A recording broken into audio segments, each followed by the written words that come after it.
భద్రేజీ గారికి ఆత్మపూర్వక ప్రణామాలు.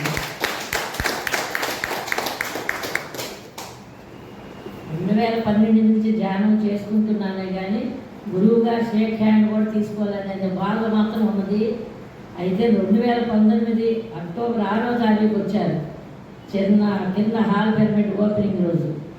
అప్పుడు ఇప్పుడు ఎప్పుడు 40-50 ఏళ్ళ కింద చెప్పింది ఈ బాగోలేదు మంత్రం కొత్త మంత్రం కడతాను ఒకవేళ గురుగారు వస్తారు అని చెప్పి అని అనుకుంటే ఏమో నమ్మకం లేదు కదా, తర్వాత చూద్దామని అని అన్నట్టుగా చాలా మంత్రం కరెక్ట్గా కారు దిగి నా మొదలు మీద చెయ్యేది ఇంట్లో తీసుకెళ్ళి ఏ మంత్రం అయితే బాగోలేదన్నామో కరెక్ట్గా వెళ్ళి ఆ బెడ్రూమ్లో ఆ మంత్రం మీద కొనుక్కొని మరి వచ్చిన వాళ్ళ చేత మరి మా మేడం చేత మా చేత చక్కగా సేవలు చేసుకున్నారు.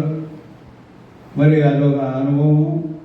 ఆయన మనం ఏమనుకున్నా సరే ఆయన మనసులు తెచ్చిపోతాయి ఆయనకి వీళ్ళు ఏమనుకుంటున్నారు అనేది. అంత గ్రేట్ గురువు గారు అయినా మరి ఒకసారి అది గురువుగారికి